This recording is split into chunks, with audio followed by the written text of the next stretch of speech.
get you the live pictures that now we are getting of Prime Minister Narendra Modi, who's back in India. He's just landed in Delhi and he's being greeted by the officials there.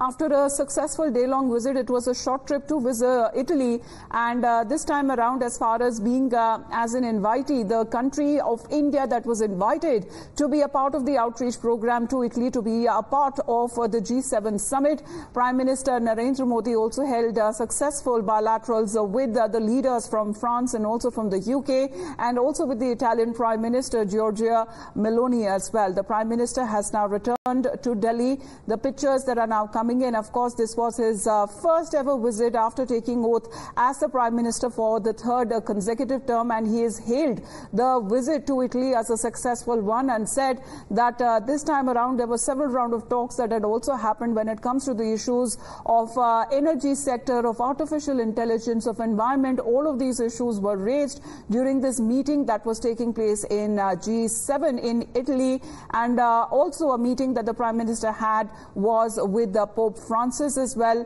So meeting the world leaders, of course, this is coming at a time when India had successfully hosted the G20 summit. Prime Minister Narendra Modi, now upon taking oath for the third consecutive term, has now completed his G7 summit visit, and he is now back in the country. So Prime Minister Modi returns to India after the G7 summit. Let me go across to Rishabh now. Rishabh, it has been a successful visit of the Prime Minister that we are looking at, as Prime Minister is now back in the country.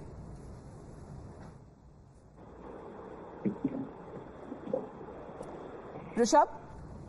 Well, definitely. If you see, it has been a packed day for Prime Minister yesterday in Italy, where he held at least 7 to 8 bilaterals, including one pull-aside meeting with Prime Minister Justin Trudeau as well. That was the last meeting that happened. Apart from that, he met the French President, the German Chancellor, the Japanese Prime Minister, as well as the Italian Prime Minister. He also met the UAE President and King of Jordan, King Abdullah. But having said that, the way India has presented itself at this G7 summit showcases that India isn't only representing India, but the whole of Global South. India has become the voice of Global South and has done justice to the two summits of voices of Global South that it has conducted here in India, where over 140 countries have come together to discuss the issues of developing world. So AI for all, or for that matter,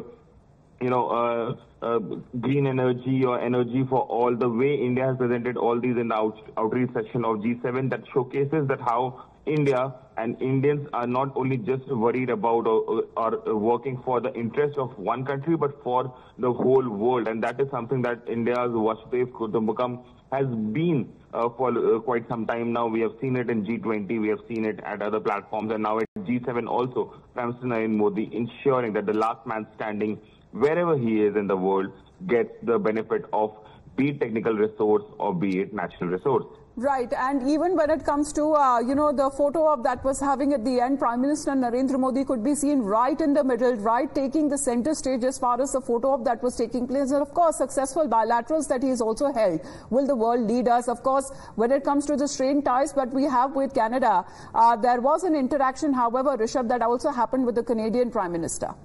Well, definitely. That was the first interaction that happened post G20. Remember, Justin Trudeau, the Prime Minister of Canada, was here in New Delhi for the G20 summit in September last year. Then we saw his plane getting faulty. He had to stay 48 extra hours in India. And just after returning, what we saw within a week, an allegation coming in from Canada by none other than the Prime Minister himself, standing in the Parliament of Canada and accusing India of a transnational killing of proclaimed Khalistan terrorist Hardeep Singh Nijjar.